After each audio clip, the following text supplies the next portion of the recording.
So I have a book today, but due to the content of it, I'm not gonna go into much detail. I can't go into much detail, and I don't want to go into much detail. I know it's unusual for the channel because we're all about the juicy details here, but I promise you, you're not gonna regret being dry today. Also know that I might censor some parts of the audio or use abbreviations since YouTube is very sensitive about these topics being talked about in any context. And if I use the same terms again and again throughout the video, they might flag it or the channel entirely. And I obviously don't want that to happen. So if that's something that bothers you, it bothers me too, but it is what it is, man. Accept defeat. I did. For the last couple of months, I've been on this weird, messed up, mostly boring extreme horror journey. I gotta admit to you, discovering a new literary subgenre has been more painful and infuriating than I thought it would be. Some extreme horror books I've read so far were just bad. You can't really do much about that. But the disappointment the books I go into with a certain expectation gives me is always awful. It's different things that build that expectation and excitement for me as a reader. Sometimes it's because of a review from an account or channel I like. Sometimes it's because of the author's background and my curiosity to see how they handled it. And sometimes it's because of the works the author was inspired by. Today's book falls into the last category. If I'm being honest, Broken Dolls by Mickey Watson sort of set itself up for failure because of the decision to add an epigraph. There has to be a bet. I mean, what do you think? You think they stand a chance? Funny Games by Haneke is one of my all-time favorite movies, and yes, I only said his last name because I don't know how to pronounce his first name because I never learned. All I have is Michael, and I refuse to call that man Michael. After seeing that quotation, my expectation for this book was at an all-time high, because I thought someone who understands that movie can't do home invasion wrong. Just a basic understanding of the elements that make that movie disturbing is enough to create a chilling home invasion story, and that's exactly what I was looking for. So it was quite disappointing to find out that this is the work of another extreme horror author who thinks violence alone is sufficient to make a compelling story. It's not. Can we please stop? In Broken Dolls, we have a mom, Lauren, and her 12-year-old daughter, Tully. They live in the mountains of Montana. Both women are described again and again throughout the book as naive and innocent. They don't know the cruelty of the world yet, which I would understand a homeschooled 12-year-old who has no friends and no access to internet to be naive and innocent, but not a woman in her mid-30s. This is a huge inconsistency in the plot because this is a grown woman, and also because very early on we are told that Lauren is actually a domestic abuse survivor. Her ex-husband was abusive to her, especially in bed, and even had a whole collection of random BDSM videos. Man had a whole cornfield in the backyard, and whatever he saw on those videos he would try out on Lauren without asking for her consent. And we all know what that means. The thing is, Lauren knows about that collection. She saw it and she was horrified. So, how can a woman who literally watched borderline torture videos, which is her opinion on them, can still be naive? It is such an outlandish idea to me. And add that to the fact that she was heavily abused in that relationship, both physically, emotionally, sexually. Any woman who has survived that kind of abuse at the hands of a man can't not be careful around other men. So that's another inconsistency that we're gonna see in a minute. It will come as a natural instinct to be careful, to be more careful at that point if it wasn't there in the first place. And this woman is heading to 40, like I said, and has a teenage daughter. I mean, come on. Why are we painting her in this light like she's some Pollyanna? This constant repetition of naivete seems to be there so that later on the villain doesn't have to try too hard, which means that the author doesn't have to try too hard, which tells you a lot about how much thought really went into this book. Lauren and Tully live in this very secluded area, and their only neighbor is James, a man in his 50s. Lauren has a crush on James, and James has a crush on Lauren. Lauren's inner monologues around Tully are pretty much how innocent and lovely she is, and around James are pretty much how she's never been with another man than her ex before she got together with her ex or after, but how she desires James carnally. She wants to get that man down and naked, and luck is on her side today, apparently, because they have a makeout session. Then, all flustered like a schoolboy, James goes back to his house. Not long after that, the tone of the book changes when their door gets knocked on by a guy in his 20s and a little boy the same age as Tully. They got a flat tire, and the man asks Lauren if he can use her phone. Now, this woman, who's been through some serious shit, right, who also has a teen daughter living with her in a secluded area with only one neighbor in the middle of the night, just so freely invites the man and the boy in, and even says, "Let me fix you something up while you're waiting. You all must be hungry." You are inviting total strangers into your house in the middle of the night with no thought in your head other than that the guy looks fine as hell, and you would like to get on that. And you're calling yourself a cougar. I'm sorry, Mikhail Watson, but have you ever interacted with a real life woman? Yeah, the presence of a little boy helps create a full sense of security, but still, not seeing Lauren doubt this man's intentions for even a second is just a no way in hell situation. I understand a woman might want to help a stranger in need, of course, but she's not even a tiny bit uncomfortable with this whole thing. And that is just not believable to me as a woman at all. The guy doesn't even want to come in. He doesn't ask to. She basically forces him inside. She's like, "Lauren, where are your manners?" Like, what? And then leaves her child with them and goes to another room immediately. What woman? What mother? In addition to that, why is this woman getting down and dirty all of a sudden in the span of like, what, an hour? She's hungry for not one but two men? I don't understand this need to make women borderline nymphos in extreme horror books. Judith Sennett did the same with No One Rests for Free, which I saw the author calling it a masterpiece. And you guys know how I feel about that book. It's just so unnecessary to me, and I think it's misogynistic, because it's like they're pushing women into motherhood and then giving them this wonky independence by freeing them from their pussy shackles. It feels like an insult. Devout Christian lady goes slutty isn't character development. That's the title of a porno. Basically, what happens after the man gets inside is that he says they're gonna play a game, and if Lauren doesn't do what he tells her to do, he's gonna kill her and then sexually assault her daughter in many violent and in many different ways. Lauren doesn't really fight this other than the few casual, "Please don't make me do this," or "Why are you doing this to us?" blah blah bullcrap. Even when the man tells her to sexually assault the 12-year-old boy he came in with, or do the same thing to Tully, or let James, her crush, do that to Tully. The man does the latter to toy with Lauren's feelings because, according to him, Tully is young and pretty, and Lauren is just an old bag of bones. So seeing her crush, doing those things to her daughter should make her jealous. James is dead. At that point, by the way, he came back for his glasses, he got killed, and the man used his dead body to violate Tully. And of course, doing that, James is also violated because he's dead. He doesn't have a say in it. No one is left untouched. This is what equality looks like. Are you happy, snowflakes?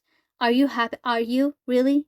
The book ends with Lauren ending the little boy's suffering in a not-so-kind way upon the man's request, and Tully seeing this and getting mad at her mom, and then shooting her mom. Tully replaces the boy basically, and the man goes to repeat the cycle with another unsuspecting family. That's it. That is the book. That is the story.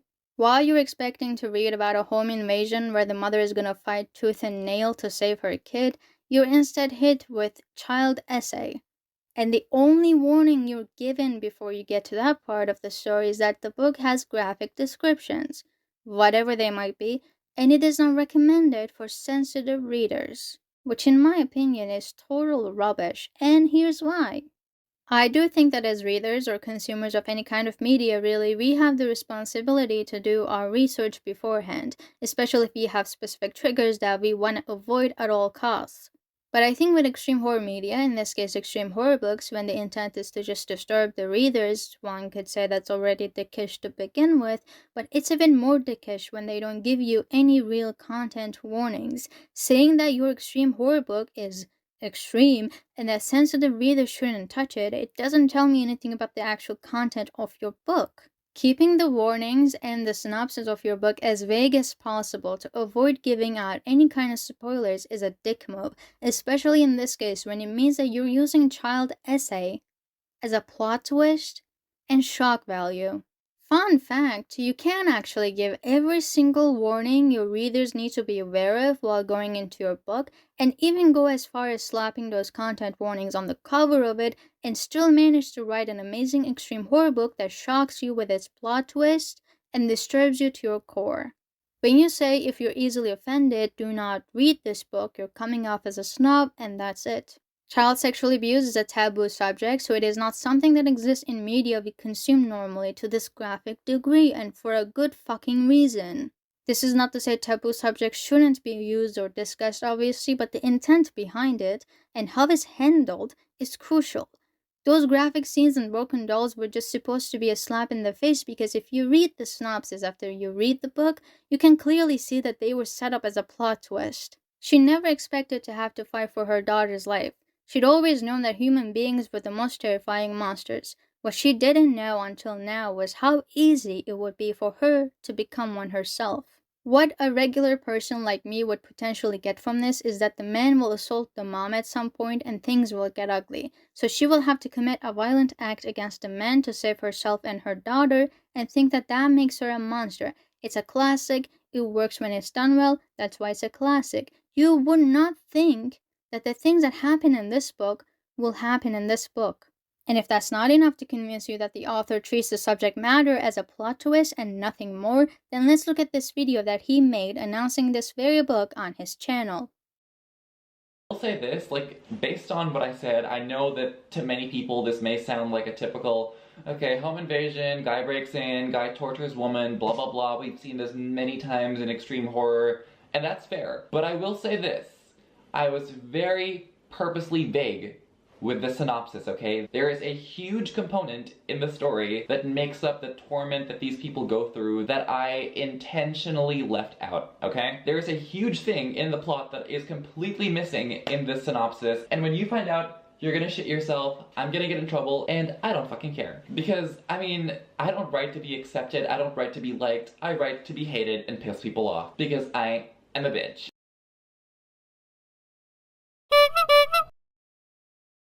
So I'm not really sure how indie publishing works, but logically the price of printing books would rise based on the page count.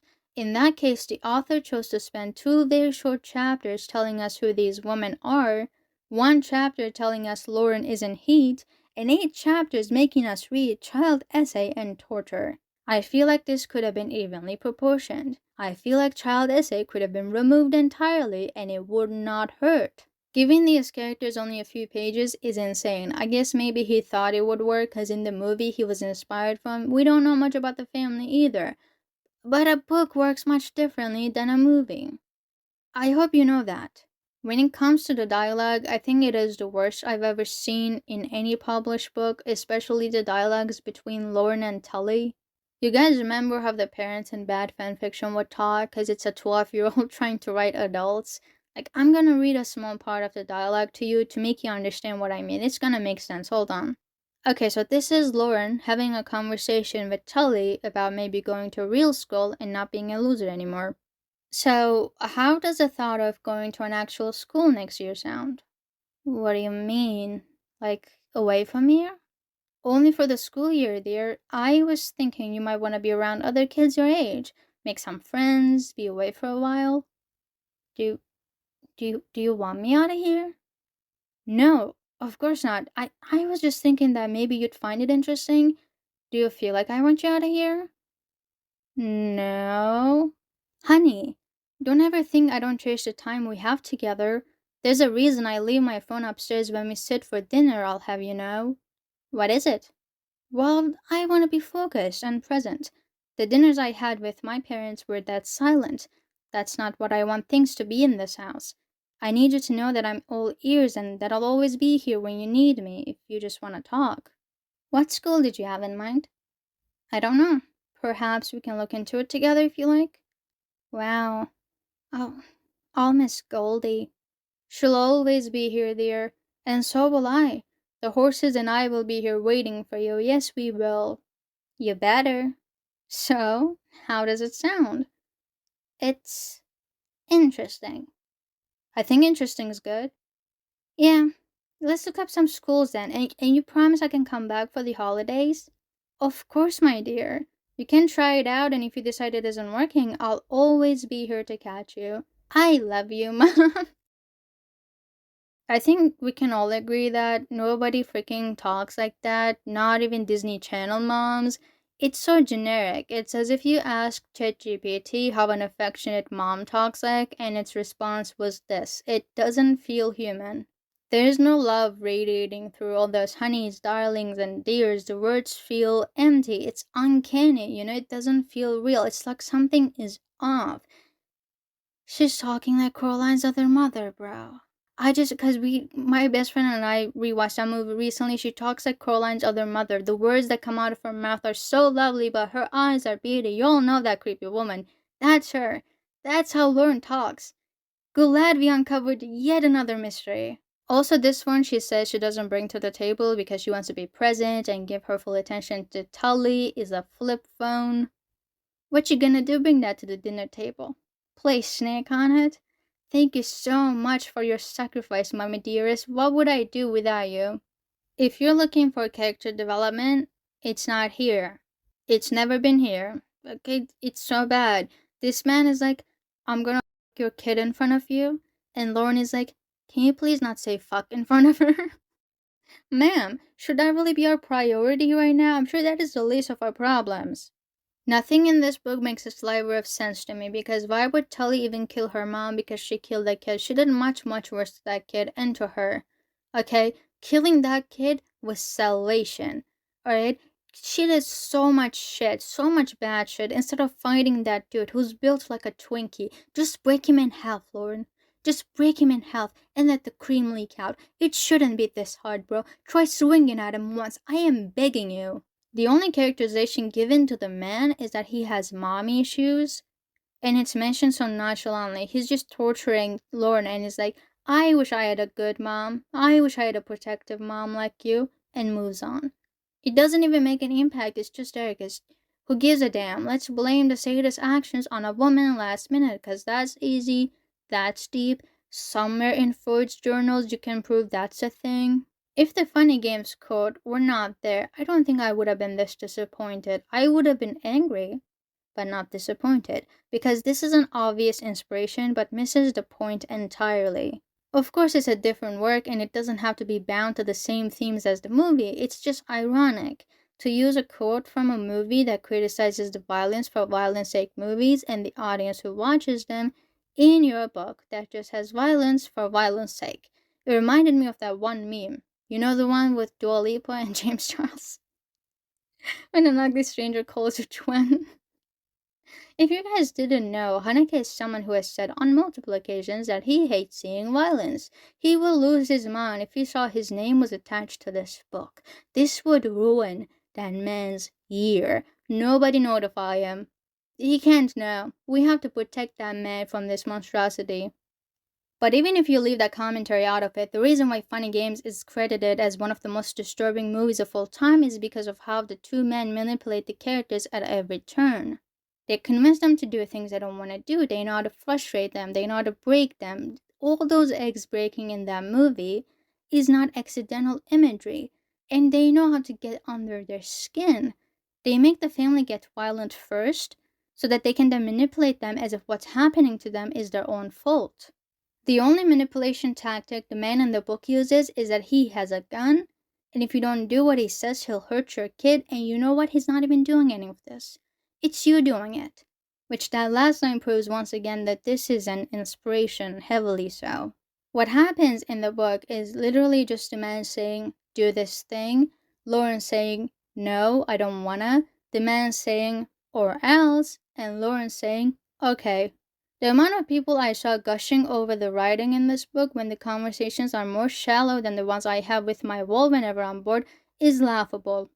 Before I leave, I'll also say this. A book that pretty much contains solely child essay, somehow having a lot of reviews of people saying how much they enjoyed it, is super uncomfortable to see. Not because I think they're all kid diddlers, but because I think they're lying to keep their connections. I'm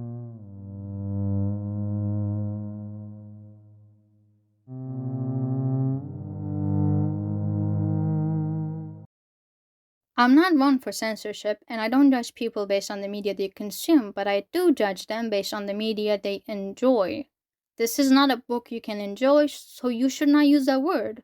Giving this book a 5-star doesn't mean they think what happens in it is okay or that they want to harm real kids, but for grown-ass people, some of them really have no clue how to express themselves in a way that won't incriminate them, bro. I almost had a seizure reading the reviews. What do you mean you fell in love with this book? To me, horror is all about balance, and it's only rewarding when there's actually story more than, oh, a bad man came into the house and did horrible, horrible things. A lot of people defend that by saying, well, that means it's grounded in reality. If it happens in real life, it could also happen in fiction. And because the in real life victims of a violent assault like this usually don't know why the bad man is doing this to them, it would make sense for the author to not give detail about who this man is, right? Well, no, it doesn't make sense actually because it's fiction.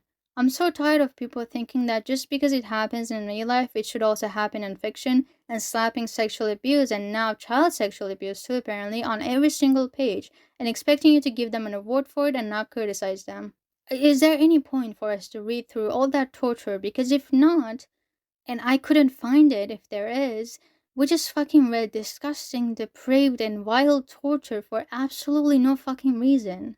A lot of people also defend sexual torture in fiction by asking why you're okay with murder but not sexual assault. Well, I'm not okay with either, but I'm more desensitized to murder because guess what, homie? We all are. People will parody each other without even giving what they're saying a second thought. We literally play video games every day where the objective is to kill the most amount of people. You love comparing things so much, so compare that with a game where the objective is to rape as many people as possible. Please, for a second, stop and think before you start spitting bullshit. Seeing this argument from people, which I have seen from a lot of people, is so exhausting. What happened to thinking critically? What happened to shutting up? I know that the author would get so mad and so upset if he heard me saying that his work was lazy, but it was lazy. Watching Live Leak and translating that onto paper is lazy. Thinking that because it happens in real life and we don't know why the big bad wolf does what he does, I shouldn't have to explain my antagonist's reasons in my book either is lazy. Being horrified by a book because it deals with plausible real life circumstances is one thing. Saying you had a blast reading it is another thing entirely. Reading kids being sexually abused for hours is not fun, and saying that you enjoyed it should raise questions if not about your morality and values, then about your awful taste in literature. The bar for extreme horror is apparently in hell, licking Satan's balls as we speak. At least she's having a good time.